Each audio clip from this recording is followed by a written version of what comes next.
A chave mestra, parte 5.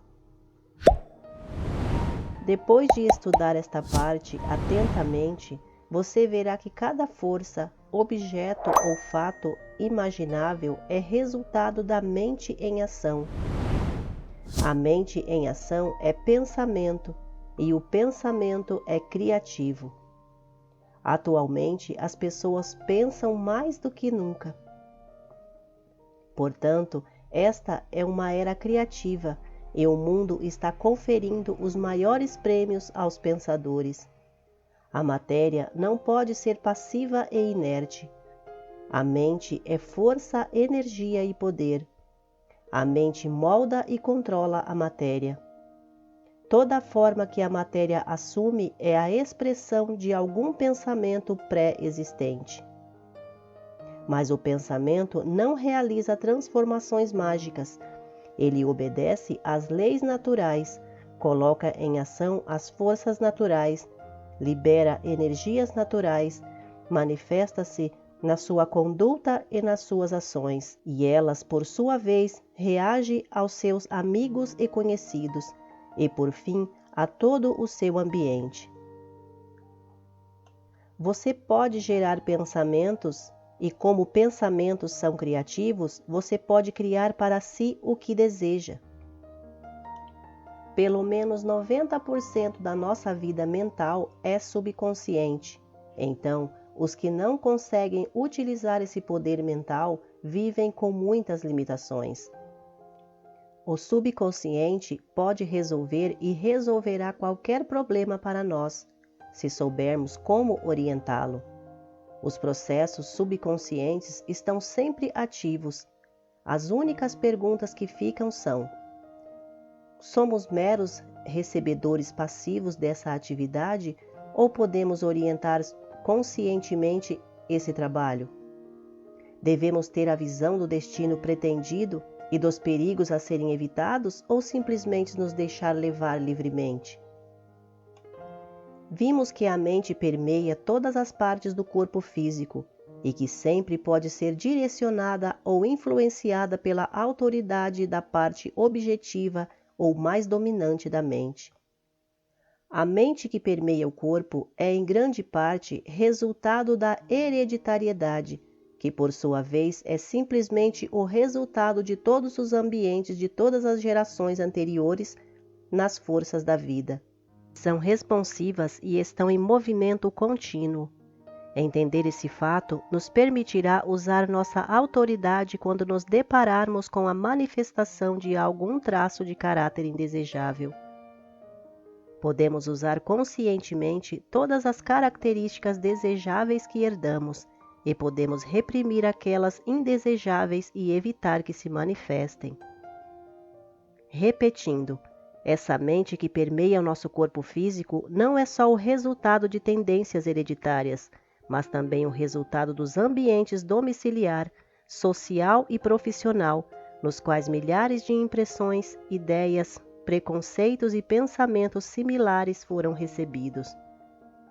Muitos deles de outras pessoas, resultado de opiniões, sugestões ou afirmações, muitos outros do nosso próprio pensamento, mas quase todos foram aceitos após pouca ou nenhuma consideração ou avaliação. A ideia parecia plausível. O consciente a recebeu e a passou para o subconsciente, onde ela foi pega pelo sistema nervoso simpático e transferida adiante, e então passou a fazer parte do nosso corpo físico. A palavra tornou-se carne. É assim que criamos e recriamos constantemente a nós mesmos. Somos hoje o resultado dos nossos pensamentos antigos e seremos amanhã o que pensamos hoje. O que a lei da atração nos traz não são as coisas de que deveríamos gostar, aquelas que desejamos ou que outras pessoas têm, e sim nossas próprias coisas, aquelas que criamos com os nossos processos mentais, seja de forma consciente ou inconsciente. Infelizmente, muitos de nós criamos tudo isso de modo inconsciente. Se estivéssemos construindo uma casa para nós mesmos, quão cuidadosos seríamos com relação ao projeto? quão exatamente examinaríamos cada detalhe?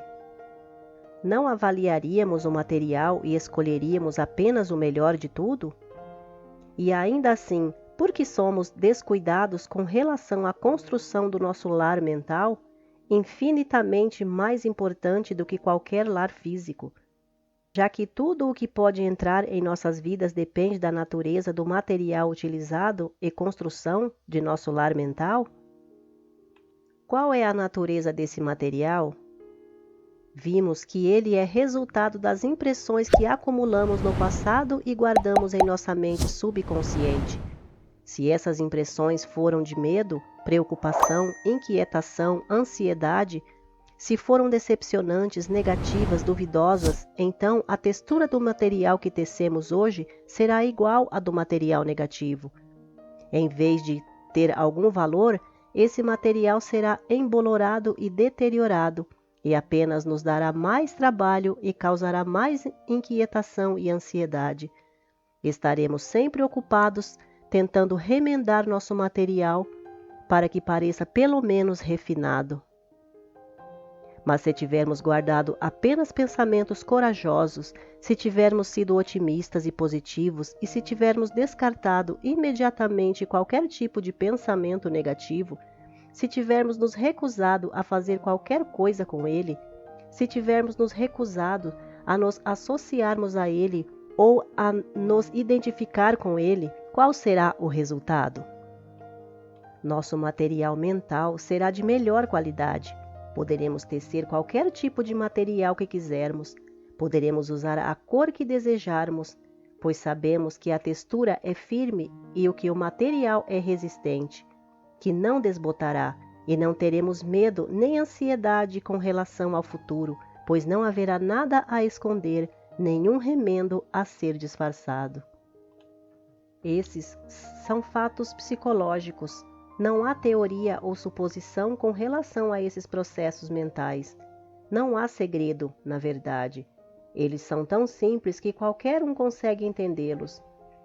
O que se deve fazer é uma faxina em nosso lar mental. E isso deve ser feito todos os dias, para manter a casa limpa. A limpeza mental, moral e física é absolutamente indispensável se quisermos fazer progressos de qualquer tipo. Quando esse processo de faxina do lar mental tiver sido concluído, o material restante será adequado para a criação do tipo de ideais ou imagens mentais que desejamos criar. Existe uma propriedade belíssima esperando para ser reivindicada. Ela tem vários acres e abundantes plantações, água corrente e excelentes árvores, e se estende até onde a vista alcança. Existe uma mansão alegre e espaçosa com quadros raros, uma biblioteca com grandes títulos, rica tapeçaria e todo o luxo e conforto. Tudo o que o herdeiro precisa fazer é reivindicar a herança, tomar posse e usar a propriedade. Ele deve usá-la. Não pode deixar que ela se degrade. O uso é a condição para que ele tome posse dela. Se negligenciá-la, perderá sua posse. No domínio da mente e do espírito, no domínio do poder prático, essa propriedade é sua. Você é o herdeiro. Você deve reivindicar a sua herança, tomar posse e usar essa propriedade. Poder sobre as circunstâncias é um de seus frutos. Saúde, harmonia e prosperidade são ativos no balanço da propriedade. Equilíbrio e paz lhe serão oferecidos. Você só tem o trabalho de examinar e colher os frutos. Isso não exige nenhum sacrifício, exceto a perda de suas limitações, de sua servidão e de sua fraqueza. O manto dos privilégios é colocado em seus ombros e o cetro em sua mão. Para ganhar essa propriedade, 3 passos são necessários. Você deve desejá-la profundamente, você deve reivindicar seu direito e você deve tomar posse. Admita que essas não são condições muito difíceis. Você já está familiarizado com a hereditariedade. Darwin Luxell Haeckel e outros cientistas já apresentaram uma montanha de provas que a hereditariedade é uma lei que faz parte da criação progressiva.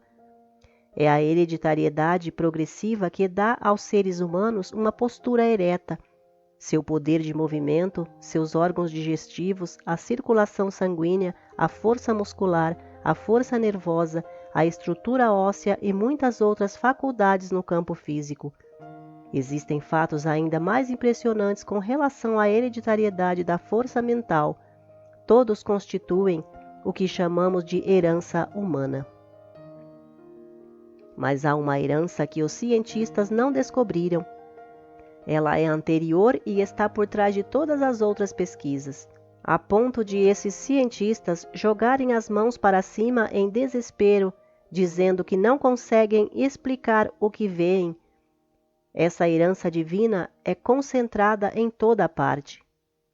É a força benigna que dita a criação primordial, descendente direto do divino. Vem direto para cada ser criado, gera vida, o que os cientistas nunca conseguiram fazer nem jamais conseguirão. Ela se destaca entre todas as forças supremas, é inalcançável. Nenhuma herança humana se compara a ela, nenhuma herança humana está à sua altura. Essa vida infinita flui através de você, ela é você. Suas partes de entrada são as faculdades que compõem sua consciência. Manter essas portas abertas é o segredo do poder. Não vale a pena fazer esse esforço? O fato que é a origem de toda a vida e do poder está dentro de você. Pessoas, situações e acontecimentos podem sugerir necessidades e oportunidades, mas o discernimento, a força e o poder para atender a essas necessidades estão dentro de você. Evite falsificações. Construa bases sólidas para sua consciência com as forças que fluem diretamente da fonte infinita, a mente universal, da qual você é a imagem e semelhança. Aqueles que tomaram posse dessa herança jamais serão os mesmos outra vez. Eles tomaram posse de um senso de poder com a qual jamais haviam sonhado. Eles nunca mais voltarão a ser tímidos, fracos, hesitantes ou medrosos. Eles estão ligados eternamente à onipotência. Algo dentro deles despertou. Eles descobriram de repente que possuem um enorme poder latente que até então desconheciam. Esse poder vem de dentro, mas não podem recebê-lo se não o dermos. Usá-lo é a condição para podermos herdá-lo. Cada um de nós é um canal pelo qual o poder onipotente assume formas distintas. Se não dermos esse poder, o canal fica obstruído e não conseguiremos mais recebê-lo. Isso é verdade em todo o plano da existência, em todo o campo de trabalho e em todos os caminhos da vida. Quanto mais dermos, mais receberemos. O atleta que deseja ficar forte deve usar a força que já tem e quanto mais força ele usar, mais conseguirá. O financista que deseja ganhar dinheiro deve usar o dinheiro que já tem, pois só usando o que possui conseguirá ganhar mais. O comerciante que não mantém a venda de seus produtos, logo não terá mais como comprar mais mercadorias. A empresa que não presta um serviço eficiente, logo perderá seus clientes. O advogado que não ganha causas, logo perderá seus clientes. É assim em toda parte. O poder depende do uso devido do poder que você já tem.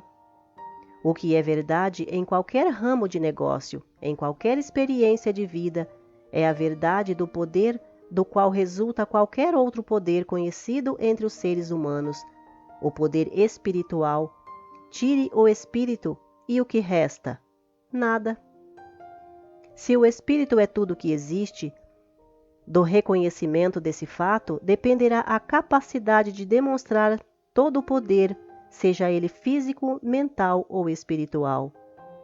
Tudo o que possuímos é resultado da atitude mental cumulativa, ou consciência de dinheiro. Essa é a varinha mágica que lhe permite receber a ideia. e então ela elaborará planos para que você os execute. E você gastará tanto na execução quanto na realização de seus resultados. Agora vá para o ambiente que sempre usa, sente-se no lugar habitual, assuma a posição de antes e escolha mentalmente um lugar e evoque as sensações agradáveis. Crie uma imagem mental detalhada desse lugar. Veja as construções, os terrenos, a árvore, os seus amigos, tudo que estiver relacionado. No início, você pensará em tudo que há sobre o sol, exceto no ideal que deseja se encontrar. Mas não deixe que isso o desanime. A persistência leva à vitória, mas a persistência requer que você faça este exercício todos os dias, sem falta. A leitura continua no próximo áudio.